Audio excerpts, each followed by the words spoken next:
sentence right after that. Of course, the office of the president is entitled to expect loyalty from those who are serving in the administration. I'm sorry they wanted to do a transition, a segue to the question of leaking, but now they are saying that the FBI director owes loyalty to the president. I don't think they got it straight here in terms of the drafting of this thing. But again, a very expensive lawyer. I was thinking, watching how much an hour is this guy getting paid? And, you know, I think he did the best he could, but it was totally outside the sphere of politics and government and the press. And everybody involved in this is going to resent the fact that this outsourced character who defends people, you know, in law, and fair enough, he's under his right to counsel. But he wasn't somebody like Sean Spicer or Ms. Sanders or somebody that normally would defend the president. He wasn't the president's counsel. He is the president. He's entitled to counsel. There was no one in the Justice Department defending him. No one defended from within the political world. He had to go outside the political world to get somebody who's very expensive to defend him.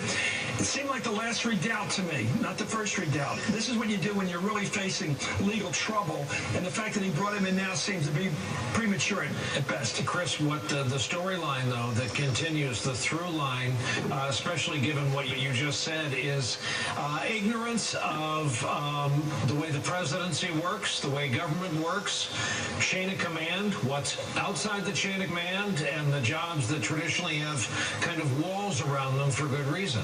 Well, I agree with what Chris Hayes said a moment ago and what everybody said, and we're all pretty much aware of this. Our perspective as a group, I think, is pretty informed. And when you ask a guy to meet you in the dark, basically, in the White House on the state floor in one of the rooms you visit during Christmas time with no one else around except the Navy stewards to serve, and then they disappear, and it's one-on-one over this little table, and he's saying to you, are you going to be loyal to me? And then you clear the room with the vice president, chief of staff, his son-in-law, and everybody, get them out of the room, and if they try to come back in the room, you say, get out of here. I got something important to talk to this guy about. I want him off the Flynn case. There is a lot of evidence here that he was deliberate in what he was doing. He wasn't just thinking this stuff out loud. He was planning a way to get this guy alone and pressure him to get what he wanted done. That's right. An oath of loyalty. And he wouldn't do it, so he fired him. So he could work with this guy as a tool. And secondly, to get off the Flynn case. I mean, I agree with Chris Hayes. I mean, there's a lot here. I'm not an attorney. Tall one there. He's a good guy. That's the one he fired. And by the way, this lawyer he brought in today is not going to. He's not it's all right. You can walk tall. He's not the kind of guy that represents the little people who are working in factories or coal mining jobs. He brought a big city lawyer in to defend him here, and I think it's going to look like he was in trouble to have to do so. Yep. Chris Matthews, thanks. I want to read a statement from John McCain, which is germane because of the conversation that arose after his this ain't over. Mueller's going to go after him, I hope. Question time with Jim Comey. Well, you heard her speak, and I'll see if she's right. John McCain released the following statement today. We're going to keep you up to date with this. I have Mueller on my side. People's heads.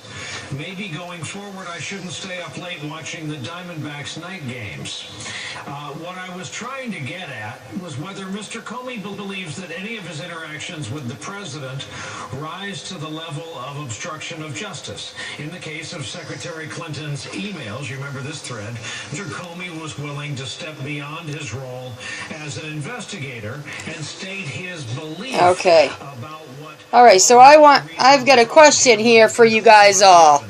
Now, since he's president of the United States and he didn't know what he was doing, he made an accident, a mistake, whatever you want to call it. What the hell is that?